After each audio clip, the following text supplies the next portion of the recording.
Botad APMC ખાતે ચેરમેનની અધ્યક્ષતામાં સહકારી મંડળી દલાલો અને વેપારીઓની એક મહત્વની બેઠક યોજાઈ। તે બેઠકમાં ખેડૂતોને થતા ન્યાય અને વિવાદોની મુદ્દે વિસ્તૃત ચર્ચા કરવામાં આવી।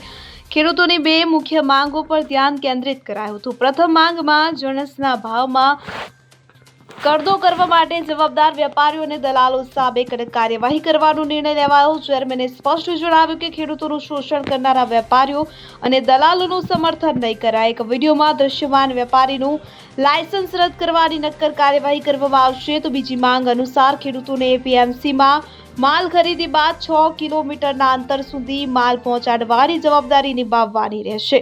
ત્યારબાદ માલનું વહન જે તે વેપારીએ કરવું પડશે। આ નિર્ણયથી ખેડૂતોનો આર્થિક બોજ ઘટશે અને આ બેઠક ખેડૂતોના હિતોનું રક્ષણ કરવા અને એપીએમસીની કામગીરીમાં પારદર્શિતા લાવવા માટે મહત્વની સાબિત થશે। ચેરમેનના આકરા વલણથી ખેડૂતોમાં આશાનું કિરણ જાગ્યું છે અને શોષણ સામે ન્યાયની અપેક્ષા વધી છે।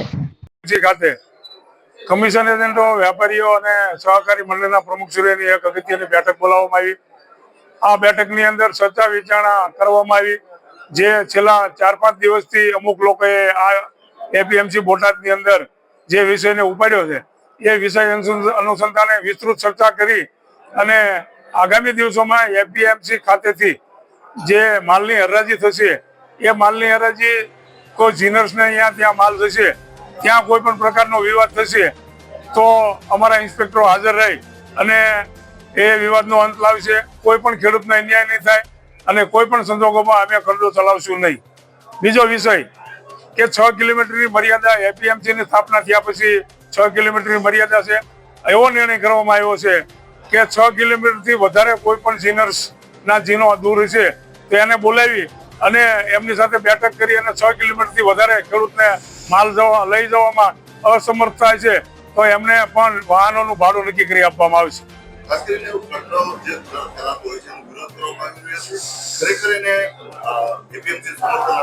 નહીં, કરદોને કોઈ અવકાશ નથી।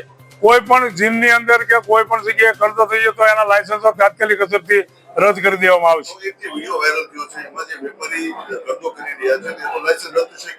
આગામી દિવસોમાં એની પણ આપણે માહિતી એકત્ર કરી રહ્યા છીએ। આગામી દિવસોમાં એની અમે પણ પગલાં લેવામાં આવશે। Bureau report CN24 news. હવે જુઓ દેશ દુનિયાની તમામ ખબરો તમારી આંગળીના ટેરવે। ઉઠાવો મોબાઈલ અને ગૂગલ પ્લે સ્ટોર પરથી ડાઉનલોડ કરો અમારી CN24 ન્યૂઝ મોબાઈલ એપ।